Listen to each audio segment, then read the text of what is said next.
Hello everyone! After the first video I posted about the PCG Painter some times ago, I will put the link in the description. I wanted to do another video with a bit more details on how the tool works on very simple data. So the tool itself is a scriptable tool, so it's made out of blueprints. So you can find it in the scriptable tools mode. When you enable it, it will spawn for you a UI widget with a bunch of options to tweak. So the first thing you have to do is to select a PCG graph instance you want to apply on the painting point.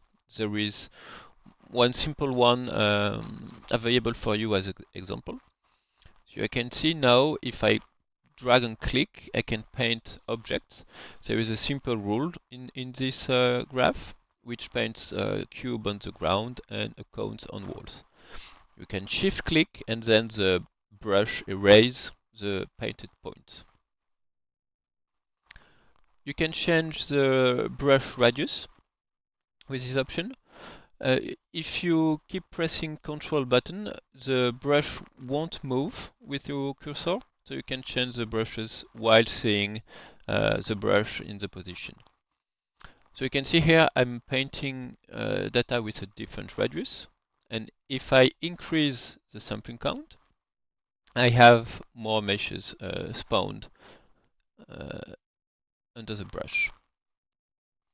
There are two buttons on the UI.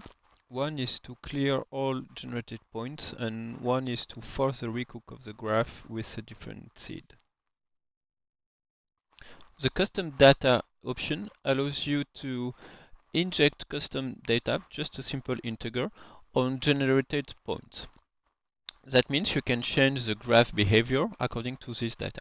For instance, here you can see if I set it to 1, now the graph will spawn always blue cylinders, no matter if I on the ground or on walls.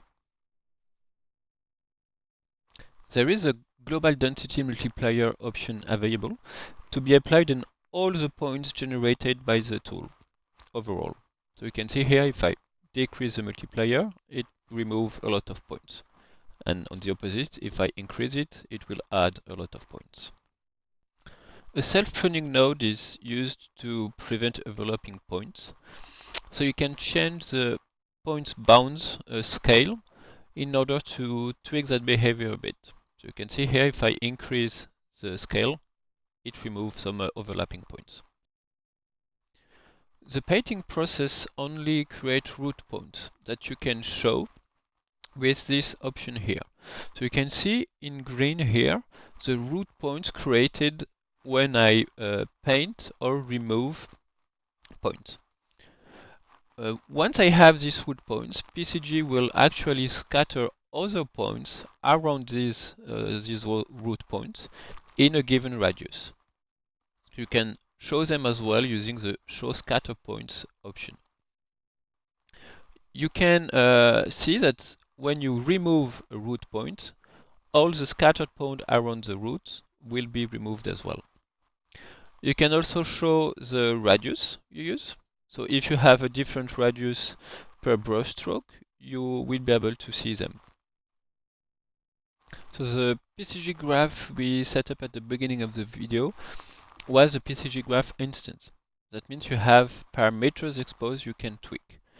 You can show them using the show graph instance parameters checkbox. So for instance here you can change the density of the custom data blue cylinder, or you can even change the meshes bound if you want to. You can expose any parameter you want. They will be available in that UI as well. You can get the PCG Painter on cgtoolbox.com. There is also a more detailed documentation available there. Thanks for watching.